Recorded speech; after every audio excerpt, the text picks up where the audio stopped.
Hello, I'm Dr. David Waldron, historian and senior lecturer at Federation University here in Mount Helen, Ballarat. Welcome to the first episode of Love Ballarat, brought to you by the team from Tales from Rat City, entitled Typhus, Small-pox and Diptheria, the three plagues of the Goldfields. And throughout this stream, you can make comments or ask questions. Hello, I'm Dr. David Waldron, historian and senior lecturer at Federation University here in Mount Helen, Ballarat. Welcome to the first episode. For all we know of the Goldfields as a place where people found their fortunes, yet it was also a place of poverty, crime and disease. And as the settlement's numbers surged and that spontaneously erected collection of tents morphed into a city of timber and stone, men far outnumbered women. According to the 1854 census, there were 12,660 men to 4,000 women, with women representing only a quarter of the population. Something radically different to Geelong and Melbourne, where the balance between the genders was more equitable. And this, the leading cause of death at this time was zymotic diseases, that is contagious diseases, and the highest mortality rates in the colony. Reported as being from dysentery and typhus, later diagnosed as typhoid or colonial fever. A diarrheal disease that was the scourge of the Goldfields. And this was followed by tuberculosis in areas outside of Melbourne, and diseases which grew in the contaminated water supplies of a town that rapidly grew to the tens of thousands with no meaningful sewage. And perhaps we should listen to Edward reading in the papers in 1858 and see his opinion. Marjorie, have you read about this horrid business? It says here, miasma is floating in the air. We breathe fever and inhale pestilence, a pestilence all the more virulent on account of its invisibility. And yet doctors are to be seen in most districts, but they can do little good no matter how skillful. As long as cesspools full of all kinds of rottenness and putrescence are allowed to run riot through our principal avenues of trade and pleasure, as long as heaps of rotting clothes, bones, and every other eyesore that imagination can fancy, or the evidence of one's senses prove, it is allowed to accumulate and stand as a reproach to our idleness and a satire on our boasted colonial energy and enlightenment. The Ballarat Star, 14th of April, 1858. Miasma is a very interesting word, a strange word, the idea that disease is carried through the air by bad smells. It was a notion pioneered all the way back in the Roman Empire, 2 millennia previously, by the physician and philosopher Claudius Galenus, known to us today as Galen. The pioneering work of Louis Pasteur and John Snow was still to come. An early research into the germ theory of medicine was heavily contested, despite the excellent work that was already beginning to be completed on cholera. Medical practice, such as it was still very much tied to the medieval reconstruction of the earlier work of the Greeks and Romans. And one could certainly understand how they thought. Seeing a polluted cesspool or a disgustingly polluted river, being aware that fecal matter was in your drinking water, leading to disease, was certainly a common sense judgment to make. In Ballarat, though, when a rapidly expanding, chaotic city growing in a gold rush leads to tens of thousands of people and animals leaving their filth on the streets, disease was sure to follow. This is especially the case in the rapidly growing slums of Ballarat East. Perhaps we should hear from Marjorie. She reads the local Ballarat Star in 1858. Edward, listen to this. There is much work to be done before the sanitary conditions of the place will equal the improvement made in Ballarat West. But it must be remembered that the West had 18 months start in the race of self-government, whilst the East was left to the tender mercies of a camp official in the person of Mr. Sherrard, resident warden. It would be scarcely consistent with the dignity of a resident warden, the receipt of £900 annually, to trouble himself much with the sanitary condition of the place, that for the most part every resident was left to either sink or drowned as best compiled with his condition. For the most part, every man acted on independent principles. The butcher killed sheep and cattle in the rear of his premises, where the offal and entrails were left to corrupt in the sun and spread around the noxious miasma, regardless of the olfactory organs of adjacent neighbours. Ghastly. Dead dogs and putrefying cats in similar localities lent and still lend their fair quota of aroma to swell the volume of deleterious gases with which our citizens are assailed. And were it not for the floods which so frequently happen here and carry off much of the putrid matter and excrement, probably before this time plague would have appeared to complete the work which rheumatics in many instances have commenced. Oh. Of these diseases, perhaps one of the most feared was diphtheria, because unlike the other killers of this period, it almost exclusively took its toll in the lives of poor children. During the early 19th century, it was impossible to compare the onset of diphtheria with other various contagious diseases that initially presented as a sore throat, a cold, or an onset of what we later define as a flu. People thought of it as a form of croup, featuring a thick membrane that grew across the throat. In 1826, a French doctor, Pierre Bretonneau, who named it diphtheria after the Greek word for leather, gave this disease its name, though he conceded the disease was by no means new. There are outbreaks of diseases with similar conditions recorded throughout history. But in the crowded slums and growing populations of industrial cities in Europe, it became a much more pervasive killer. There were outbreaks of this disease in France in the 1820s and 30s, and from there it rapidly spread to the rest of the newly globalizing world. In 1855, Bretonneau was the first to propose that the disease was caused by a bacteria, but he was unable to confirm his hypothesis, and the germ theory of medicine was still heavily contested. The disease was not widespread until 1858, where it suddenly appeared all over the globe. The first case in Victoria was recorded in October 1859 in Castlemaine, though there's some evidence it arrived in the colony long before that. Leading Melbourne doctor James Bridgham Motherwell argued that the disease had started in the Australian colonies amongst the fetid conditions of the convicts living in Van Diemen's Land. Motherwell was himself highly credentialed, having graduated from the Royal College of Surgeons in Ireland before coming to Tasmania, where he was a medical officer at the convict settlement of Port Arthur. And in Victoria, he quickly developed a reputation as a leader in his field, having been involved in the formation of the Medical Society. Some suggested the disease was already prevalent in Castlemaine in 1854 and 5, and that it first been transported by convicts coming out of Tasmania. But it did not reach Gippsland until some years later. Ballarat doctor and sometimes coroner George Clendenning, and he believed diphtheria was not contagious, but that members of the family were under the same influence through miasma and had harbored the disease. But others refuted this idea because it progressed sequentially through families, taking sibling after sibling rather than simply manifesting on all of them as it appeared. But one thing was certain: diphtheria was a democratic disease. It struck rich and poor alike, those living in pristine rural communities, those living in the fetid slums of Ballarat East, in places where the air was fetid and the water foul by all manner of activity.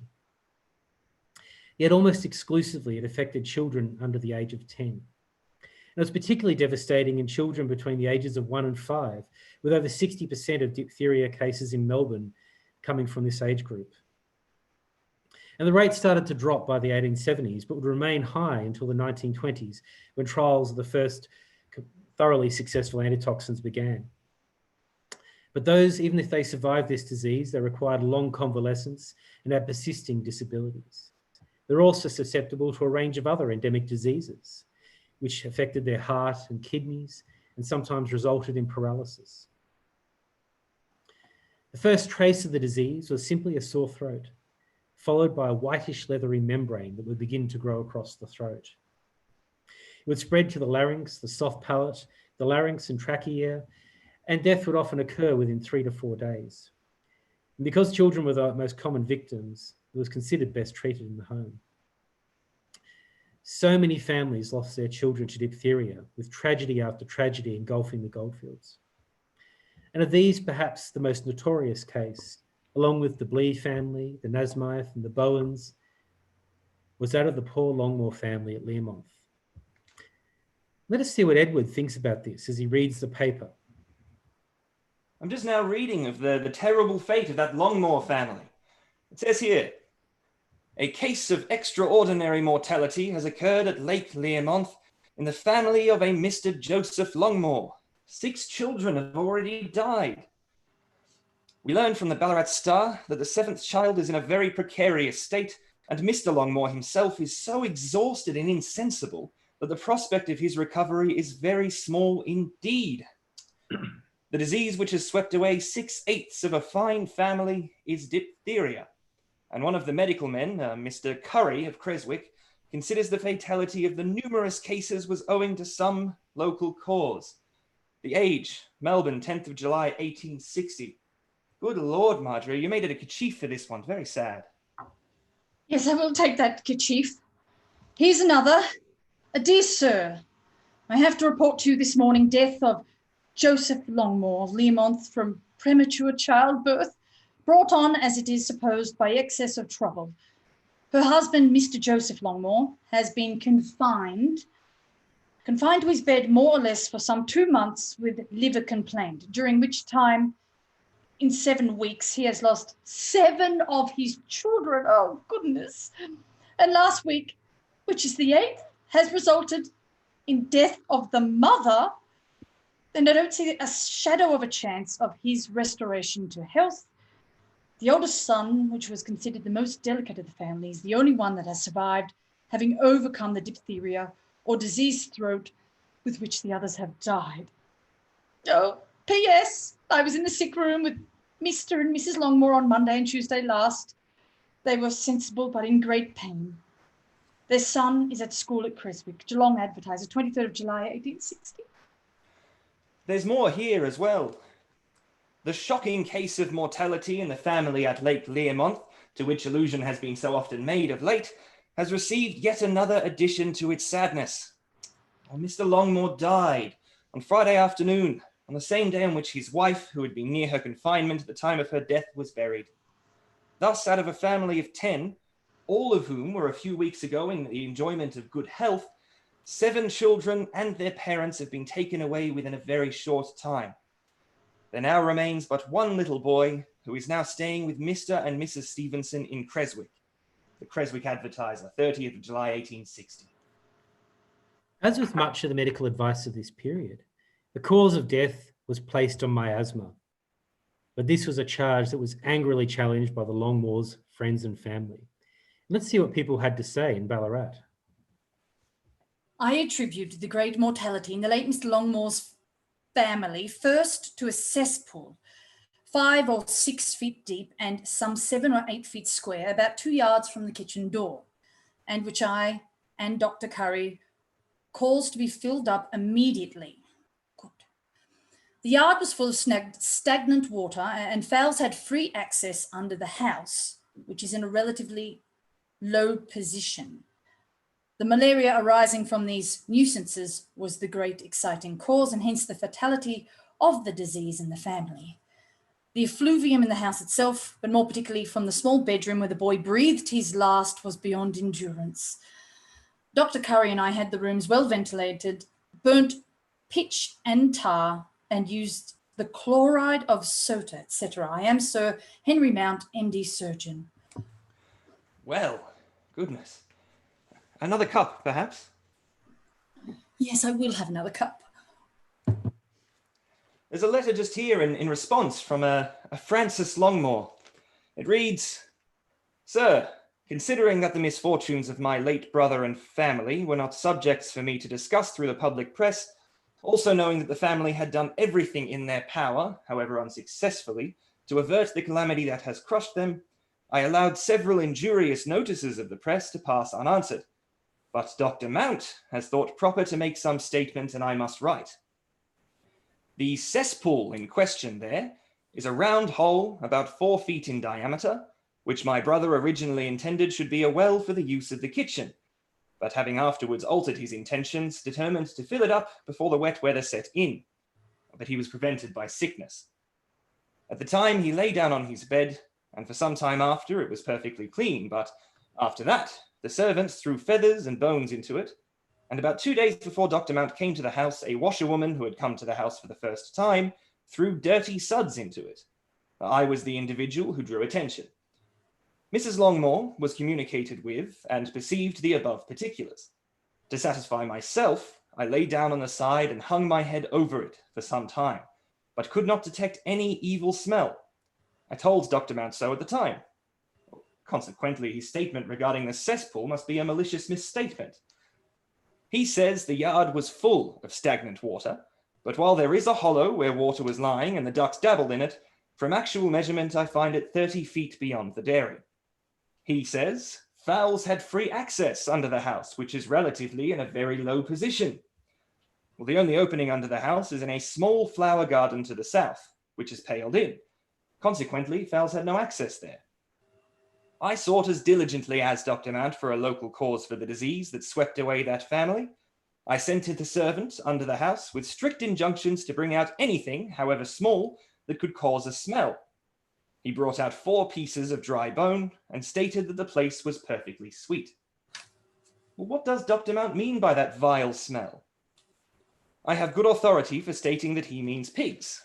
Now, my brother had 4 pigs, which were always shut up in a sty beyond the stable, which is beyond a shed, which is beyond the dairy, which is beyond the storeroom, which is beyond the kitchen, which is behind the house. The house is on the top of a rising ground. Well, so much for its very low position. He says the effluvium in the house itself, but more particularly from the small bedroom where the boy breathed his last, was beyond endurance. That first part of the above sentence is a pure untruth. There was not that woman breathing who was of more cleanly habits than the late Mrs. Joseph Longmore, and there are many living in the neighbourhood who could corroborate the testimony I now give. So these letters back and forth give us some idea of the treatments of the day. And there was considerable variation in these treatments, not least of which because medical science, as we think of it today, was in its infancy, and the desperation of doctors to treat such an incurable ailment with such a high cost. Many recommended the burning of sulphur in the sick room, which had been sealed to prevent any of the fumes escaping. Sulphurous acid was often used to apply to the growth across the throat. Brandywine of Epacuana was used for this purpose. In some cases, the leathery membrane was covered with an essence of potash, tincture of iron or quinine, and several doctors carried a camel hair brush in their bag for this purpose. Poultices of mustard and kerosene were applied to the throat. And sufferers were made to gargle calomel or a permangranate of potash. Quite commonly, doctors would simply resort to the opium bottle. I have one here. This is a little bit later. It's from 1893. One can still smell the scent of opium, but this created its own problem with an epidemic of children dying through overdose of opium as desperate parents put shot after shot down their child's throat. And many of the cough syrups commercially available over the counter in this period simply consisted of some sort of tincture of peppermint or other material and a high quantity of opium and alcohol. Many doctors cauterized the throat, and some blistered the body of the patients, but the death rate from this sort of treatment was often well over 80%.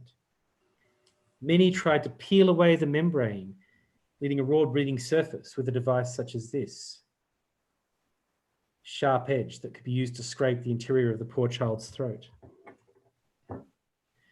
One doctor performed tracheotomies. His success rate was under 20%, but he was pleased to tell the Royal Commission that the patients struggled less and did die more comfortably with a tracheotomy than other methods. Very little discussion was made of the new treatments of the Chinese on the Goldfields, and this did seem to have some effect, at least in Ballarat. A white powder of undisclosed composition was blown into the throat of a patient, stimulating the saliva and loosening the membranes, which could then lead to it being coughed out without apparent injury, at least as described at the time. Mount Alexander Mail had a similar story of a Chinese doctor who needed an interpreter to talk to his patients. As well as the powder which he blew down the throat of his patients with a tube, he burnt blisters on either sides of the throat on the outside. It was claimed in Taradale that all 7 cases of diphtheria there were cured. And we have some indication of what sort of treatments were used in the Longmore family, as well as the apparent fury at the impotence of doctors. Let's go see what Marjorie thinks of all this. Edward, listen to this letter to the editor. Sir, owing to my absence from home and pressing engagements, I have up to the present been unable to notice Dr. Mount's letter published in your issue of the 9th and will now enter upon it fully. But just draw the attention of the public to one paragraph where he says, concerning the 2 youngest girls, they were already marked with diphtheric patches. I immediately touched the diseased parts with the solution of nitrate of silver, and then, in 7 lines of hard names, describes the medicines which he gave, which description may be perfectly correct if all the ingredients mentioned could be contained in a small light brown powder. After which he goes on to say, I visited them the next day and found the eldest much worse, but the mother declined my using any further manipulation in the throat. By the above extracts, one would be led to understand that Dr. Mount had only once performed the scraping operation on the older girl's throat.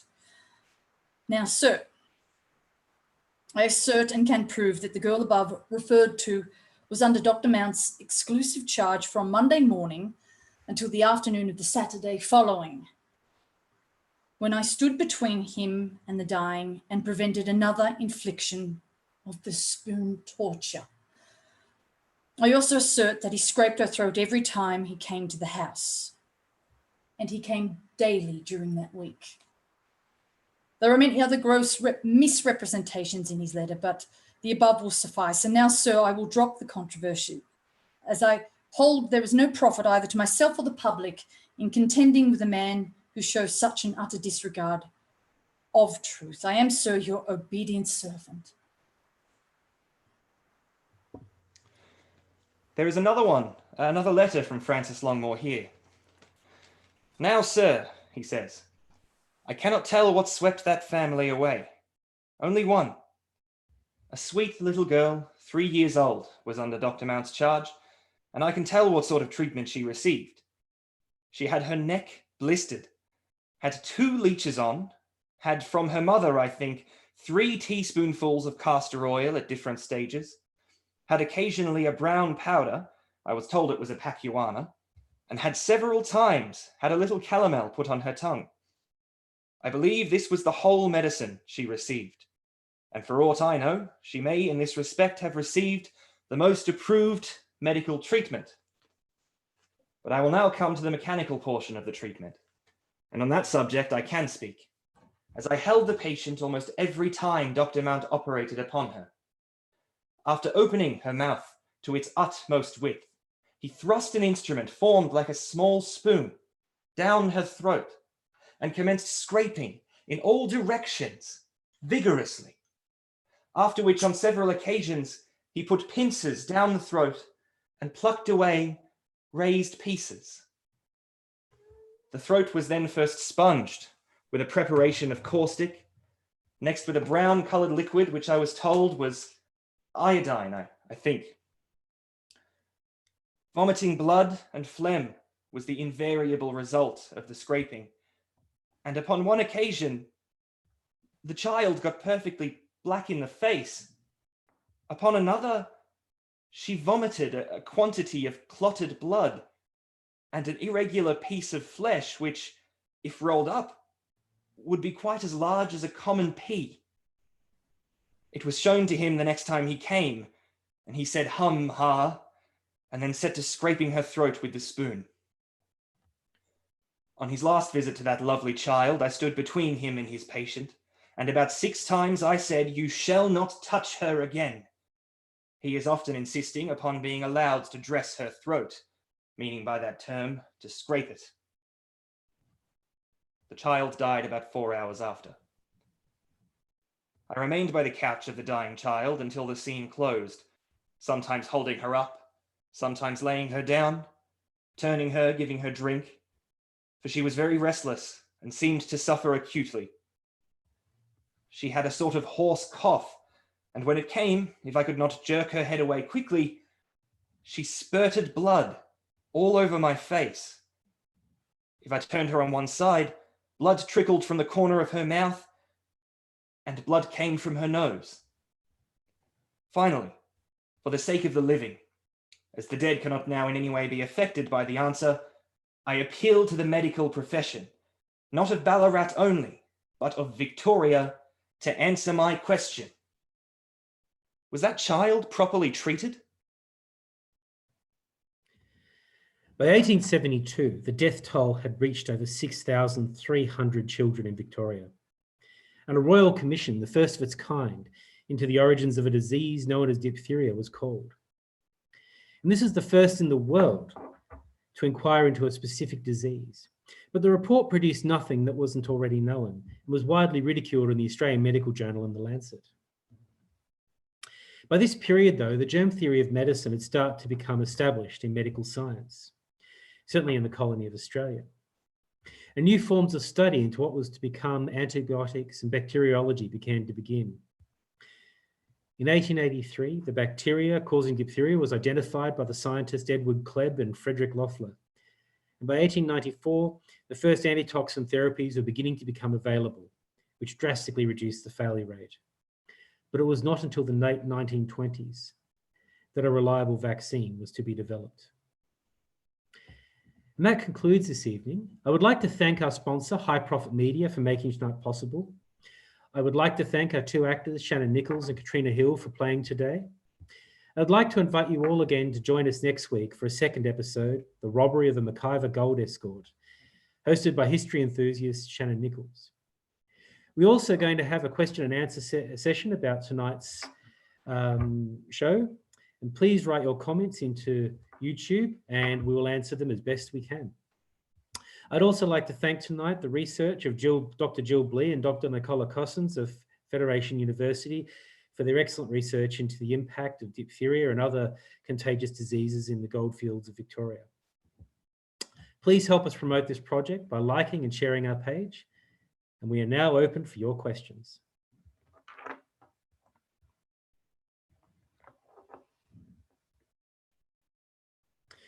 Okay, I have the first question. I'd love to hear more about the proponents of the germ theory making their case before it was accepted, and for what reason their arguments were dismissed. One of the issues you get in 19th century medicine is the weight of tradition, that people were drawing on the pioneering doctors of the Middle Ages who were themselves drawing on the doctors of ancient Greece and Rome. And that legacy was very difficult. Unfortunately, the name escapes me, but there was, for instance, a textbook on human anatomy based on pigs that was used as a staple for surgery well up until the 19th century, even though by that stage people knew it was inaccurate. So that weight of tradition was very difficult. And it wasn't until Jon Snow was able to identify, and by the way, I'm not meaning the Game of Thrones character, I'm meaning Jon Snow in England, the bacteria that caused cholera and the enormous cholera epidemics of London, that we really had that definitive proof that could finally overwhelm the miasma theory of medicine. And it's worth noting that that's a good way for science to develop. You know, you develop a theory, you work a hypothesis. The miasma theory worked to an extent that it makes you want to clean up your water supplies. And the Ballarat papers are filled with pushes to clean up Ballarat water, to prevent, for instance, Craig's Hotel throwing their effluent directly into the Yarrawee. And if you go to the Yarrawee as it runs into Bridge Street, you'll see this bluestone work that was built specifically to stop polluted water from the city entering the drinking water.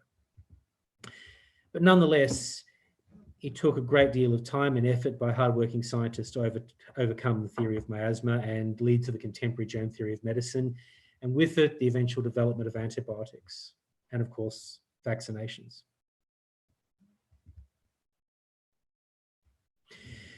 Now, this is interesting because there's two sort of sides of it, and this is relating to the next question. We know the devastating effect that these diseases had on the traditional owners. What does the media time have to say on it? A lot of this material, at least that I've come across, and there's certainly experts I could suggest, like Fred Carr, for instance, one could speak to about this specifically. There's two sort of sides to this. One is the papers do talk about Indigenous people disappearing with the onset of disease, and it's often framed in terms of a primitive social Darwinism, extolling the virtues of the white race over the Indigenous people. But another interesting thing, in fact, I was reading about this today, was the camouflaging of poison with claims of virulent diseases. So there's an interesting combination of factors at work, but it certainly was noticed by the people at the time. Let's see if we have any more questions popping up on my little notation device here.